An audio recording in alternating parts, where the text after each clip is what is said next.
லட்சியத்திலையும் வீண் பெருமையிலையும் ஓடி போய் அதை சாதிக்கிறேன் இதை சாதிக்கிறேன், ஆண்டவர் கொடுத்த கடமைகளை எல்லாம் விட்டுட்டு போற பெண்களே ஆண்டவர் கனம் பண்ணுவார். யோசிச்சு பாருங்க நீங்க.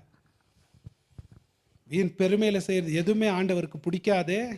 அதை விட்டு ஒரு பெண் இயேசுடைய தாழ்ச்சியை பாருங்க. தனதுன்னு இவ்வளோ பெரிய பதவின்றது அதை விட்டுட்டு தன்னைத்தானே வெறுமையாக்கி அடிமையின் கோலம் எடுத்து மற்றவர்களை சேவித்த மாதிரி அந்த ஆண்டவரை பின்பற்றுகிற நான் ஏன் பெருமை, ஏன் பேர், ஏன் அடையாளம் நான் பார்த்துக்காம இன்னுமே என்னை நானே தாழ்மையாக்கி என்னை அடிமையின் கோலம் எடுத்து என் புருஷனுடைய என்னுடைய தேவைகள் என்னை விட என் புருஷன் மேன்மையானவர்கள், என் பிள்ளைகள் மேன்மையானவர்கள்னு சொல்லி தன்னையே விட்டு தன்னைத்துரியதை பார்த்துக்காம மற்றவர்களுடைய தேவை இருக்கேன்னு பார்த்து தன்னைத்தானே மனத்தாழ்மையில தாழ்த்தி சுயநலமற்ற அன்புல சேவை செய்கிற பெண்ணை தான் கனம்